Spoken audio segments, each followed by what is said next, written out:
man here is Chris, one of the instructors, very cool dude. Chris, we start this little demo off, but the first thing we find out is why is the bike really upside down? They all end up like this sooner or later. This is kind of a bit of an icebreaker. Let me just kick it in. Is his sound high enough? Not hearing. So, Simon, in the back room, we need someone below sound to bring the sound up on now, Chris.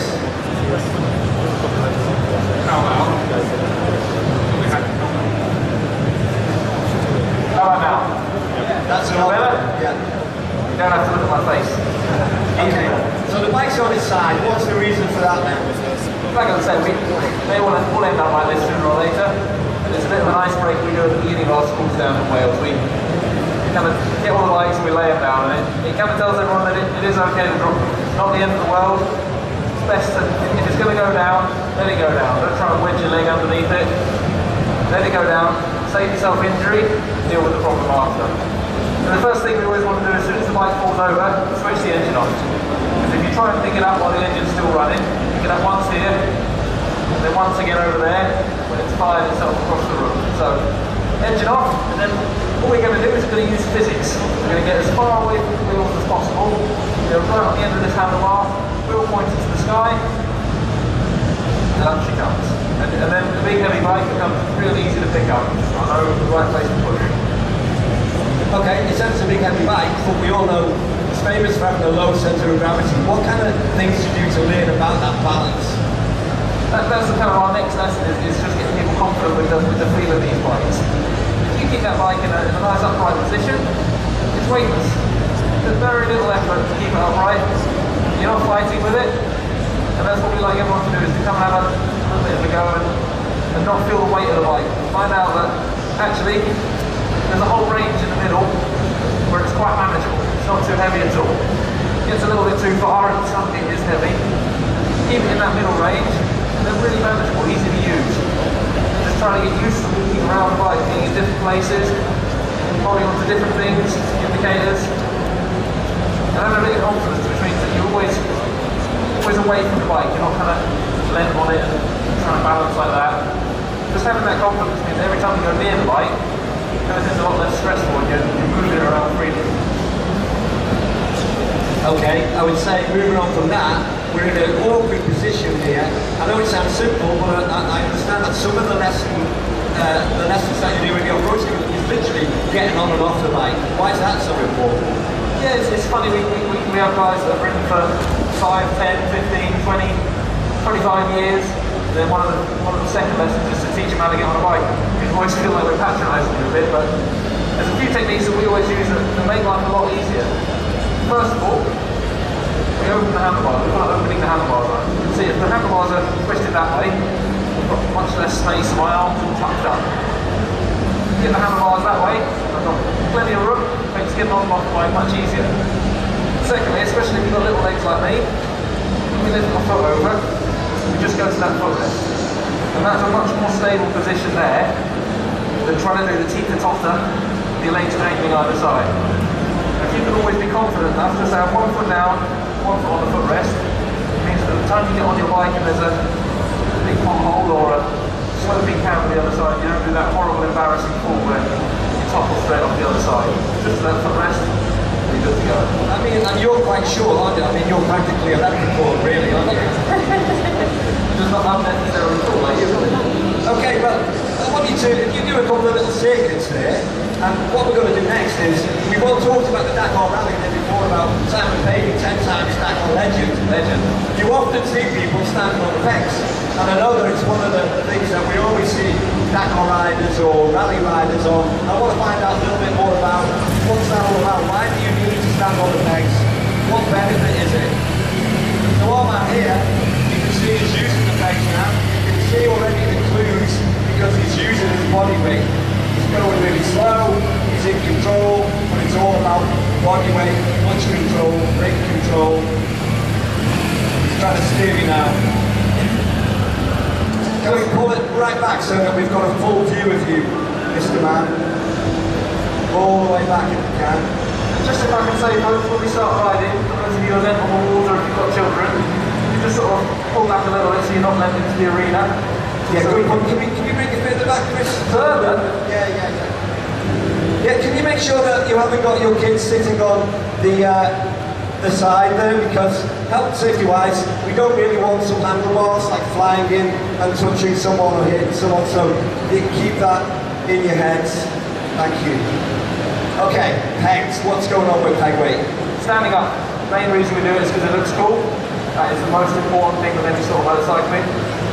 The other thing is we've got a lot of blank faces there, no one liked them, did they? Standing up, first thing you notice is your vision's much, much better. I'm sat down here, I can see the front row of people. As soon as I'm stood up, you can see all the way over there.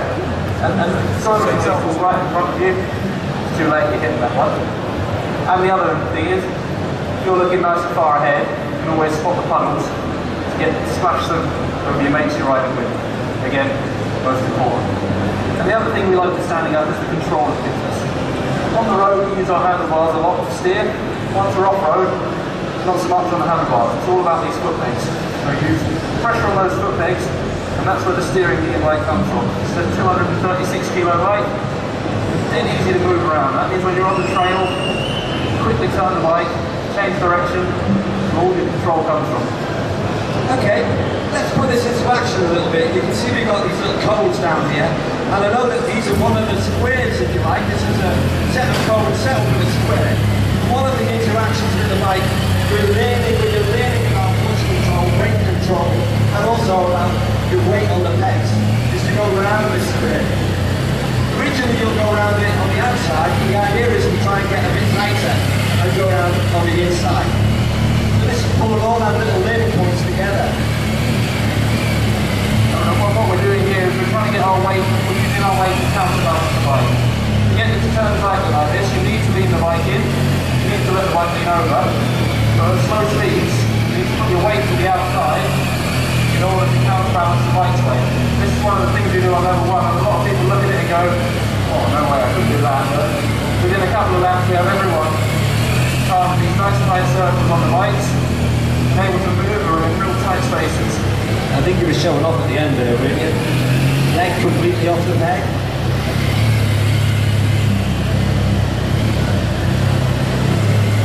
Okay, we're going in the opposite direction. All the weight is off that inside peg, all the weight is on that outside peg. Counterbalancing the bike allows the bike to go tighter and tighter into that turn. Okay, that's cool. Now, another thing I know that you do on day one is about getting people into the whole idea of the wheels locking, the back wheel locking, but also more obscurely, I think, the front wheel locking. I mean, tell us about that, Chris. Yeah, it's something we all try and avoid on pace on the road. We don't like it when a wheel locks up on the brakes. It's scary. It's why we spend money on bikes with ABS now. But what we like to do is we turn the ABS off and we have a little go at really what it's like when you lock that rear wheel up. Really what it's like when you lock the front wheel up. And it teaches us a bit about how the bike reacts when the wheels are sliding. And it also teaches you how ineffective the back brake can be off-road. Once that wheel's locked, you don't really slow down much. So we like to sort of get everyone to feel that. And again with the front brake, those of you who ever locked up the front wheel on a motorcycle know that you have your own inbuilt ABS in here somewhere that goes the minute that wheel locks. It's a bit of a horrible feeling, but the whole thing we're trying to do is get you used to that and try it and do it off-road in a safe environment. And the way we teach it is in a way that you won't crash when you do it. You get a feel for what that tire's like when it's locked, and then if it happens on the trail, it's a much easier thing to deal with rather than the big shock. I think the great point also is that this is not just for off-road users. In other words, the skills that you're learning at the off-road school are really, really useful for road riders. Yeah, particularly when you're approaching a roundabout and there's diesel on the road. Okay, let's see some of that technique then. Back wheel locking, I think, at first. Makes you feel comfortable with that back wheel locking.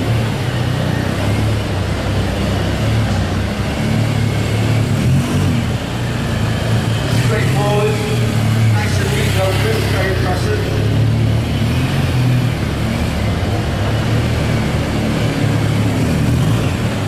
Nice and neat, big clever. Okay, what about the front wheel? That must be pretty horrible when the front wheel locks.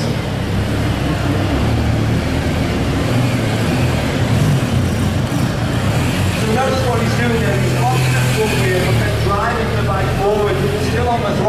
and pushing the bike, pushing that front wheel. We're totally looking very comfortable with the whole idea of the front wheel being locked. Nice one, Chris.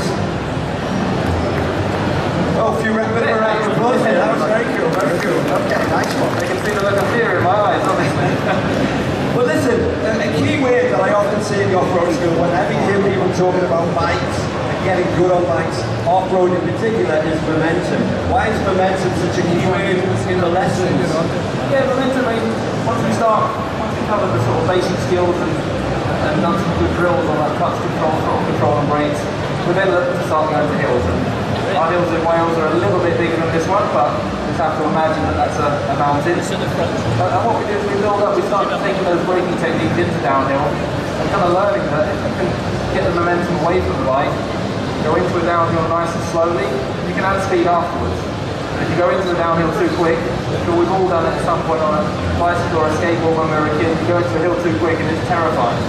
So get that hill speed out first, and then control it on the brakes. And then when we go back uphills, we actually need the momentum on the uphill. If you can turn yourself onto an uphill slope with not enough speed, and then try and add the speed on the hill, it makes life very difficult. So we're going to do the acceleration on the flat before the slope, and then let the speed carry us up. The flip side of that, of course, is if I carried all my speed up that hill, probably somewhere in those people over there, I don't know how well they can catch me. So you want to arrive at the top of these slopes in control. And we have a few drills like that where we just practice driving on the flat, getting to the top of the bank, in control and stopping, so that we can deal with whatever obstacle comes next. Okay, let's have a bit of a flavour on it, Chris.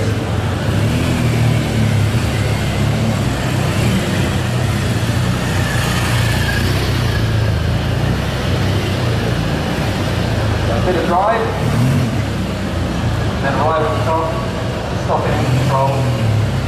The same on the downhill. We go into the hill really slow. Then once I'm on the hill and I can see it's safe, let the brakes off and let the bike roll. May I have your attention, please? Henry Cole is currently Drive. at the Paradise Motorcycle Tour stand in Drive with Millwall. nice speed Thank control. you. We also teach exercises on the downhills, so stopping on the hill, pulling away again. Gravity to get the bike rolling, getting out nice and confident.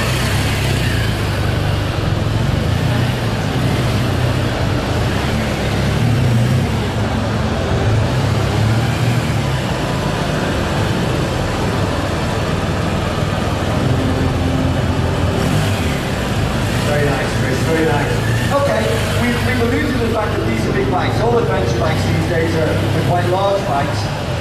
About getting familiar with the bike, being able to move it, turn it, walk around and get the balance points and all that we discussed earlier. What about if you get the bike in an awkward position whereby you're sort of trapped, you're locked in a position? How can you move such a big bike when you really need to turn around the other way, if you like? It's actually something that we hear a lot. We see people sort of looking at these big adventure bikes and going, oh, what a lump. I wouldn't want to try and maneuver something like that. But even with my weight bikes, when you see bikes in an awkward position, you often see people climbing on them, pushing against the seat and fighting with them. I'm quite a lazy person, so I like to put as little effort in as possible. We spend a lot of money on motorcycles with a big engine, so we can use the engine and whatever obstacles are around us to get it turned around and out of a tricky situation. So this is obviously fairly artificial, big bank, but imagine if you're in a car parking spot in the supermarket, and obviously you need to turn the bike around. You don't need a bank, you can use a bit of a curb, a wall, a speed hump. All you're going to do is you're going to drive the bike forward with the engine and then use whatever obstacle you've got to provide a bit of reverse gear for it. So I'm going to work the bike up the bank on the clutch, needs a little bit of clutch control, and then roll it back around and turn.